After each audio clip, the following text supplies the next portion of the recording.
She a dreamer. Of course, she my people.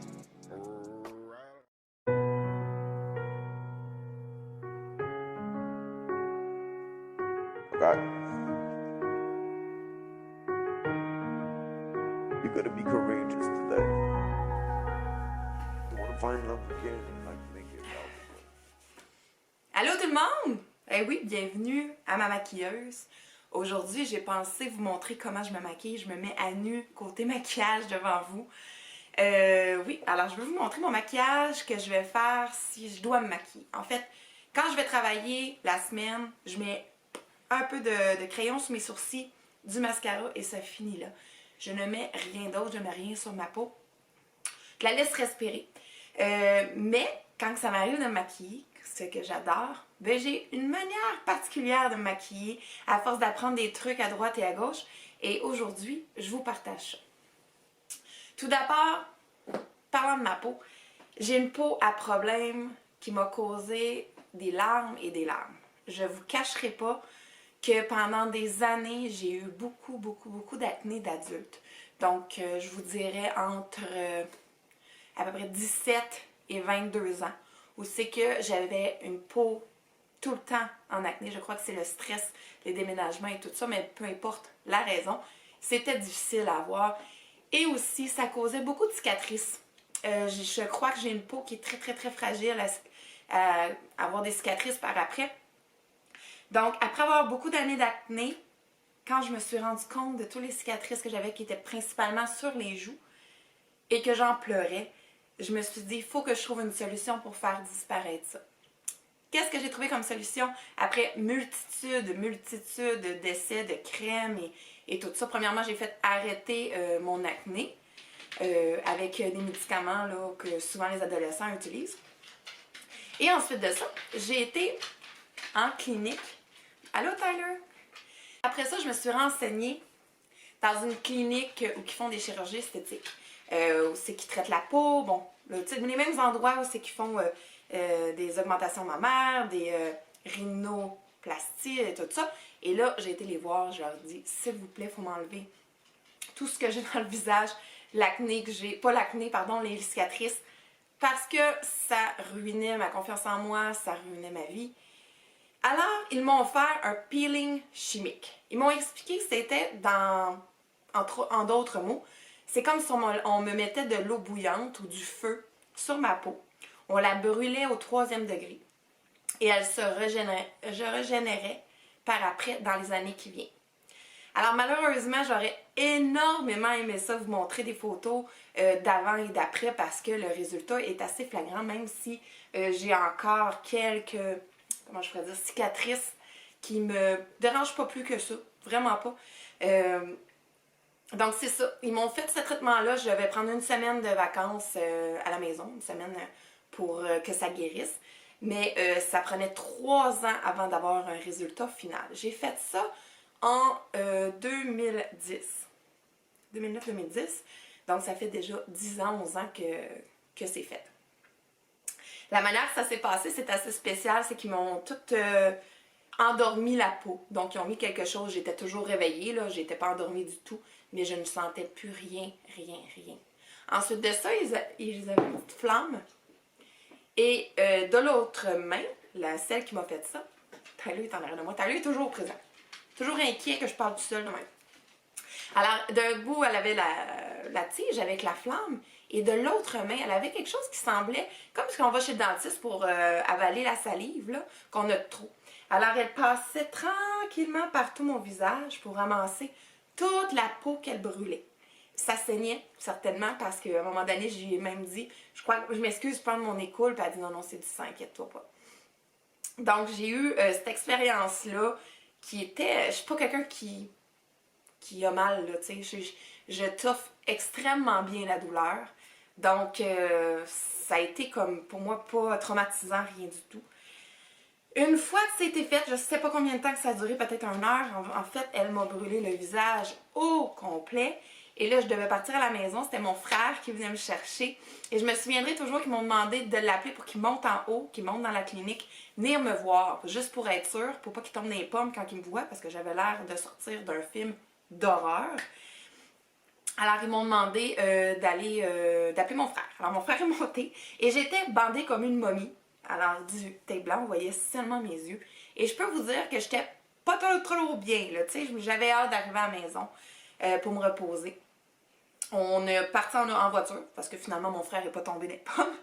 Et on est arrêté au service au volant de Jean Coutu pour aller chercher mes médicaments. Parce que je voulais pas rentrer à l'intérieur. Puis c'était ça qu'ils nous ont dit de faire, que c'était mieux possible. Parce que premièrement, c'est traumatisant. Deuxièmement, pour moi, c'était mieux de m'en aller directement à la maison pour une semaine de convalescence. Alors, juste pour vous rappeler, c'est peeling chimique que ça s'appelle. Alors, rendu à la maison, c'était une semaine à faire très attention parce que j'habitais encore chez mes parents, ici à Gatineau. Et puis, il fallait s'assurer, en ayant 3 chiens à la maison, qu'il n'y ait pas de poils ou de poussière qui rentrent dans ma peau. Parce que ma peau était complètement ouverte. J'étais ouverte au sang, totalement partout. Et ça allait... C'est fou comment notre peau, comment on est fait, l'être humain. Tranquillement, ça s'est régénéré. La clinicienne, celle qui m'a donné des soins, m'a expliqué un peu que c'était l'image d'une éponge. Alors, il ouvrait l'éponge complètement et que tranquillement, avec les années, celle-ci allait se refermer et que les cicatrices allaient disparaître. Je peux vous dire, en me regardant à l'instant même aujourd'hui, 90% de mes cicatrices ont disparu. Quelques-unes sont encore là, mais c'est vraiment, vraiment minime. Alors, je suis extrêmement satisfaite. Et comment dire, je ne me cache pas de ça. Ça a été toute une expérience et c'est incroyable. Comment ça fait du bien à l'estime de soi, de se sentir bien. Alors, voilà, c'est mon histoire de peeling chimique. Maintenant, 10 ans plus tard, j'aimerais faire disparaître les dernières petites cicatrices que j'ai qui sont très externes sur ma peau. Pour ça, je me suis renseignée et ça serait déjà fait s'il n'y aurait pas eu le COVID, mais ça tombe bien parce que je vais pouvoir le filmer et vous en parler en même temps.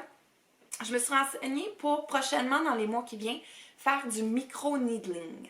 Alors, on va avoir un traitement de micro-needling qui va aller régénérer, qui va aller guérir, ou pas guérir, mais qui va aller traiter, cacher, ou peu importe, là, subtiliser les dernières cicatrices externes de ma peau que j'ai. Alors, le micro-needling, on m'a expliqué, c'était 3 traitements. Moi, je vais faire le visage complet parce que ça enlève aussi les traces de vieillissement. Bon, j'ai 34 ans, j'ai pas énormément de traces de vieillissement, mais j'aimerais ça partir à 0 à 34 ans et tranquillement d'avoir gagné les prochaines à venir, ça me dérangera même pas. Alors, voilà pour ce qui est de ma peau. Je suis à 100% satisfaite de ce que je suis présentement. Tyler a vraiment une inquiétude. Quand je parle tout seul, il aime pas ça. Viens-tu nous voir, Tyler? Viens ici. Viens dire bonjour. Viens dire bonjour, oui. Oh. Je vais vous parler du micro-needling. Maintenant, j'aimerais vous parler d'une autre sorte de micro, qui est le micro-blading, pour les sourcils. J'ai fait faire mes sourcils dans l'année 2020. Alors, une amie avec qui je travaille, une amie et collègue, elle les a fait faire et je trouvais ça magnifique. J'ai un sourcil, comment je pourrais dire, qui fait pitié. Il est présent sans être vraiment présent. Et moi, j'ai mes cheveux depuis que j'ai 15 ans. Alors, normalement, naturellement, je suis blonde. Maintenant, j'ai les cheveux noirs, je m'y teint noir depuis justement que j'ai 15 ans. J'ai essayé de revenir dans le blond, ça n'a pas fonctionné, je suis revenue dans le noir. Puisque je suis blonde, mes sourcils, effectivement, hein, ils suivent le corps, donc ils sont blond-blanc aussi. Donc je dois les teindre à tous les mois quand je fais ma teinture. Tyler, est-ce que tu vas parler? Tyler regarde dehors, il y avait quelque chose. En tout cas.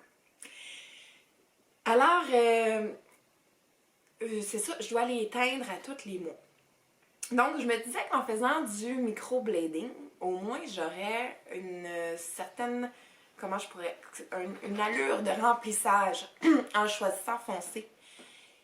Et ça donnerait un beau look aussi à mon teint et ça m'aiderait à savoir exactement c'est quoi le sourcil idéal, puisque la personne qui le fait, le microblading, fait des calculs extraordinaires pour savoir de quoi mon sourcil aurait l'air normalement et ce que je devrais tout le temps faire. Parce que, je vais vous dire, pendant la dernière année, même les 2 dernières années, je me suis amusée avec mes sourcils, que j'ai l'impression que j'ai donné environ 7-8 styles à mes sourcils. Ça n'avait pas de sens. Large, petit, long, court.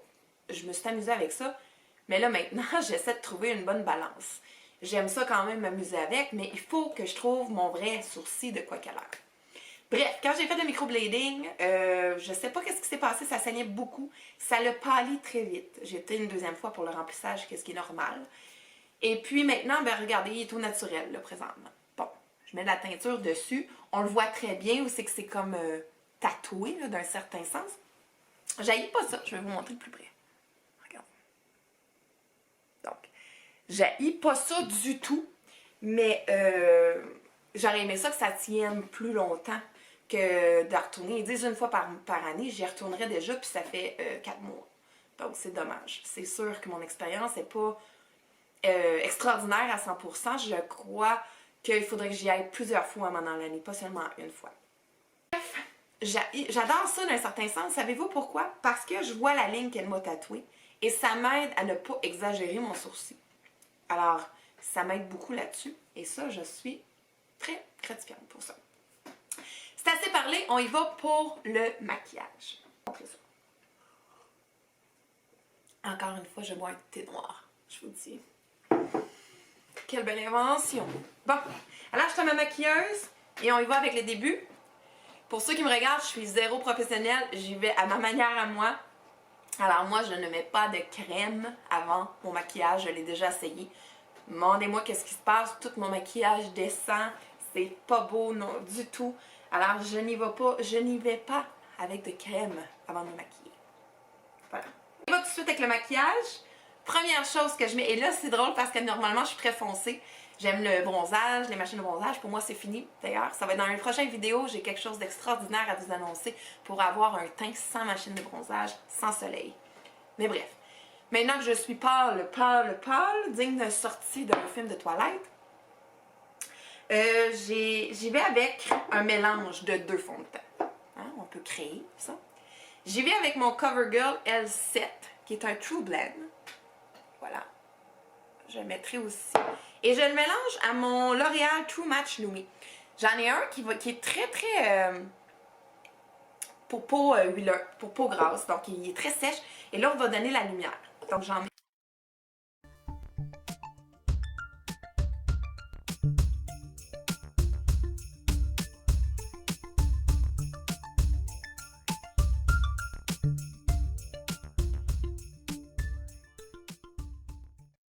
Voilà, fond de teint demi, déjà merveilleux. Je me sens déjà un petit peu plus maquillée. Oui, Tyler, mon doux, ça n'a pas d'allure. Taille, maman parle à cette machine-là. Inquiète-toi pas, je suis correcte. Merci. S'inquiète pour bébé. Alors voilà, première chose de faite, fond de teint demi. J'ai fini de mettre mon fond de teint, je m'attaque tout de suite à mes sourcils. Demandez-moi pourquoi. J'utilise ce petit crayon. Voyez-vous, avec le microblading, normalement, j'aurais même pas été obligée de les toucher, mais je dois quand même en rajouter un petit peu puisqu'ils ne sont pas assez détaillés. Alors, je vais aller mettre du crayon sur mes sourcils.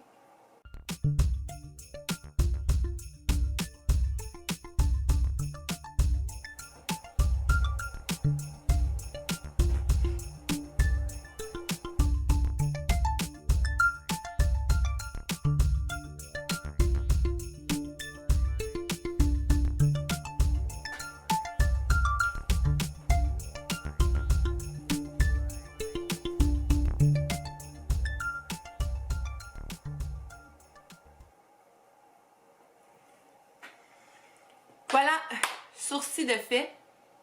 On y va maintenant avec la prochaine étape qui sera l'ombre à paupières. Je mélange ça là, vraiment ça n'a pas de sens. Mais c'est vraiment l'ordre que je suis. On dirait mon mascara, je vais vraiment aller mon mascara, je vais aller le mettre à la fin. J'ai l'impression que tout ce que j'ai de poudre à mettre dans mon visage, je voudrais pas que ça colle sur mon mascara. Alors, j'ai décidé de mettre un petit rosé sur mes yeux. Ça vient de Lancôme. Petite affaire comme ça, regardez, je l'utilise beaucoup. Alors je vais mettre juste un petit rosé foncé. Je suis pas non plus une grande utilisatrice de pinceaux. Peut-être que j'ai pas trouvé les bons pour moi, mais j'aime toucher les produits que je mets. Alors j'aime y aller avec mes doigts pour peu importe, fond de teint, c'est sûr qu'il faut avoir des mains propres avant de toucher son visage. Wouh! Voilà. Alors, c'est rien de gros. J'aime ça quand c'est fluide comme ça. On va en cracher un petit peu. Est-ce qu'il y a encore derrière moi? Attention, on va regarder. Ça n'a pas de sens. Pauvre Loulou, il va falloir qu'il s'habitue. C'est pas rien de commencer. Bon. Il va vouloir m'accompagner. Alors là, maintenant, une fois que c'est mis sur mes paupières, on va y aller avec du contouring. Contouring. J'ai pas acheté les produits de contouring qui vendent nécessairement pour ça. Je les avais avant et je vais vous dire que j'ai trouvé d'autres produits excellents qui font exactement la même chose. Qui est de Marcel, un cache-cerne qui est très pâle. Et j'y étais avec un autre cache-cerne plus foncé qui est de CoverGirl cette fois-ci. Alors j'utilise mon pâle, mon foncé. Je vais vous expliquer où je mets le tout. Ça, c'est mon foncé ici. Où je mets mon foncé, ça va être tout d'abord, je vais me regarder dans le miroir en même temps, tout d'abord sur mes joues. Alors, j'en mets juste quelques petits points comme ça. Dans le haut de mon front, en descendant un peu sur la tempe. Et complètement en dessous ici. Merci. Parfait. Sur mon nez, parlez-en de mon nez, tant qu'elle est ouverte avec vous, je l'adore. Je ne changerai jamais, jamais, jamais mon nez de toute ma vie. Et ceux qui ont de la misère avec leur nez, parce que c'est quelque chose que tout le monde a reçu, mais pas de la même manière. Tout le monde l'a eu dans un package différent, dépendamment des parents qu'on a, dépendamment nos gènes et tout ça, peu importe. Mais le nez fait beaucoup dans la personnalité. Et moi, là, je ne changerais, même s'il est plus large, même s'il est plus influent dans mon visage, je ne le changerais pour rien au monde. J'ai déjà lu aussi d'ailleurs que les nez qui sont justement un plus épatés et plus ronds, c'est surtout donné pour les personnes les plus connectées avec un côté humain. Alors, tu sais, si vous avez le nez pointu, là, dites-vous pas que vous n'êtes pas connecté pour le côté humain, mais tu sais, j'ai lu ça par pur hasard. J'ai aimé ça, sur moi quand j'aime ça, je prends ce que j'ai lu puis j'aime ça. Alors, ça disait, c'est ça, c'était pour donner pour des personnes plus humaines, plus terre à terre, tout ça, puis j'ai adoré l'idée. Mais bref, mon nez, là, rien au monde, pour rien au monde, je le changerai. Alors, on va le maquiller, le petit. Par contre, je lui donne une petite allure. Ce que je fais, c'est que je viens faire ça comme ça, sur chaque barre. Marvelous. Petite péripétie par rapport à mon nez. Quand j'étais jeune, j'adorais les piercings. J'ai eu d'ailleurs un piercing ici, j'ai eu là, la langue. Et j'ai voulu avoir le nez. Je l'ai eu, mais je vais vous dire ce que le perceur me dit tel quel. Il m'avait dit mon nez était trop large, ma peau est trop large. Donc, j'avais acheté des petites pins pour mettre. Et la pin popait tout le temps dehors de mon nez parce que, tu sais, elle est faite pour des minus nez. Et dans mon cas, c'est pas le cas. Alors, j'avais demandé, est-ce que c'est possible d'avoir, tu sais, un peu plus long? Puis il n'y en avait pas. En tout cas, j'ai cherché, puis j'ai pas trouvé de piercing, de barbelle pour un nez large. Alors, c'est à cet instant, je me suis dit, OK, Marie, celle-là, tu l'auras pas. Tu pourras pas le garder. C'est pas grave. De toute façon, je les ai toutes enlevées. Toutes, presque. OK, on y va. Alors, je blende ça doucement avec mes mains.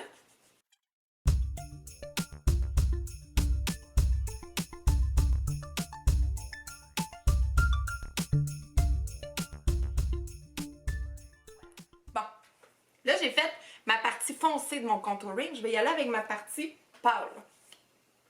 Pour ça, je reviens, je vais aller me laver les mains.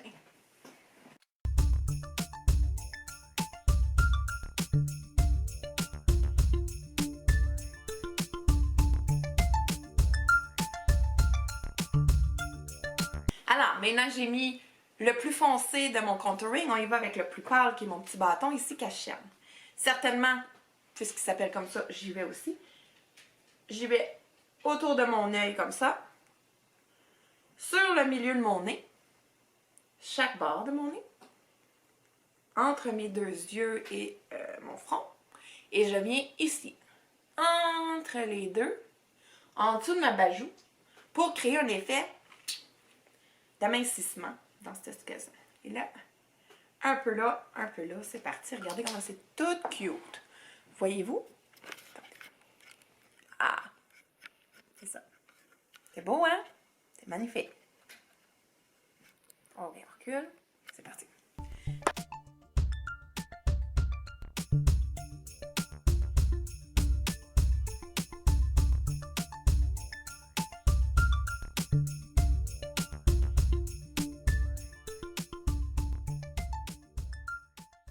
Contouring, j'ai fait le foncé, le pas. Maintenant, ce que je vais aller faire, c'est ma petite ligne noire en dessous de mes yeux.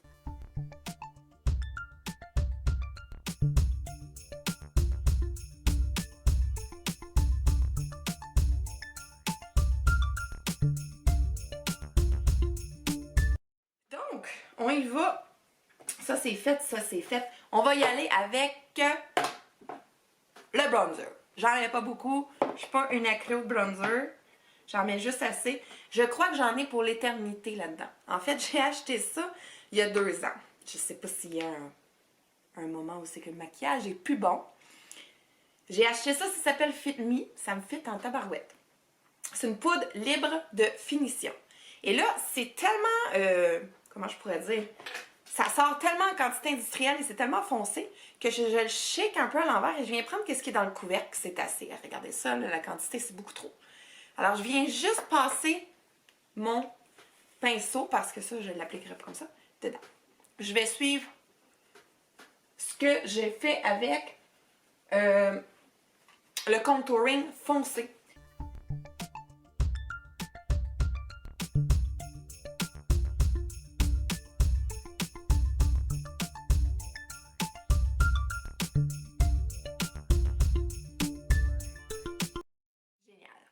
À la fin, j'y vais avec le Lumi True Match L'Oréal.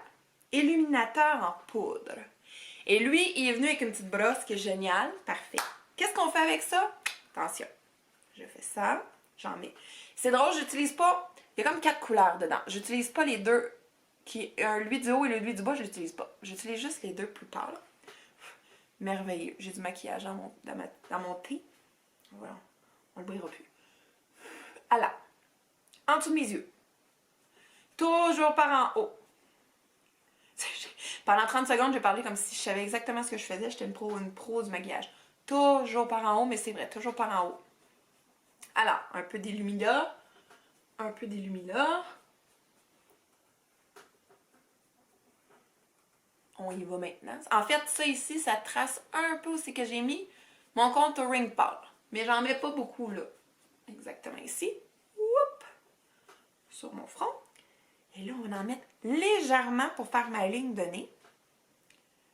Oups. Et en dernier, je vais avec mon doigt, puis je vais aller en mettre sur mes coins de sourcils. Tu sais, ici, là, où c'est qu'on a un petit angle, là, je vais en mettre là. Pas beaucoup. Juste pour dire que quand la lumière rentre, on le voit. Ouais. Avant-dernier point. Mascara. Ça, là, je m'excuse, mais c'est mon mascara préféré. Je ne changerai jamais. J'ai déjà pogné une mauvaise batch, comme je n'ai acheté un pour ma meilleure amie en plus. Elle dit, mon Dieu, c'est donc pas bon ce maquillage-là, mais je sais pas ce qui s'est passé. J'ai dû avoir pogné une batch de ce mascara-là qui était vraiment pas bonne. Mais je vous jure que c'est le meilleur, d'après moi. Le Lash Sensational Luscious Maybelline New York. Bref, quand je mets mon mascara, je y vais toujours de la même manière. Bon, ça va être tough, là. Je vais vous regarder 30 secondes. J'en mets un petit peu par-dessus mon cil. Parfait. Et là, après, je pars par en haut. Juste pour dire que sur le dessus aussi, il y en a eu.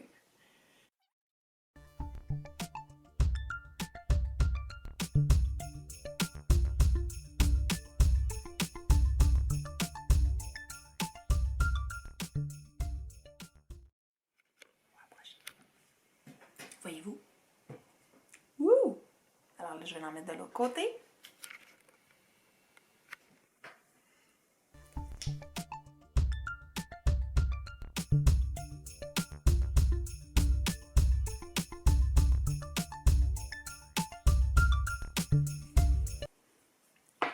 voilà. Mon mascara est mis.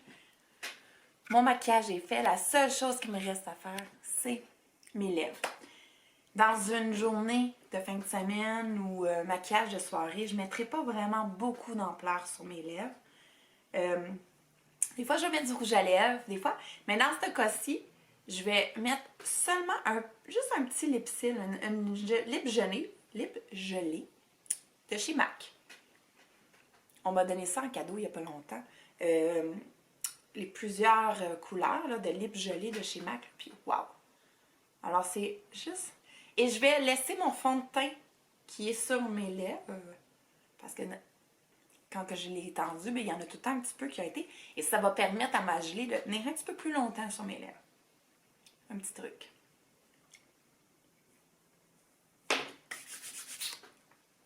Donc voilà, mon maquillage. Donc voilà la lumière du jour. Qu'est-ce que ça donne? Vous êtes un peu trop proche. Voilà, comme ça. Alors, ça fait ressortir mes yeux en pleurs tellement que le soleil m'éblouit. Alors, je suis bien contente de vous avoir partagé la manière dont Marie-Lise, dont je me maquille. C'est comme ça.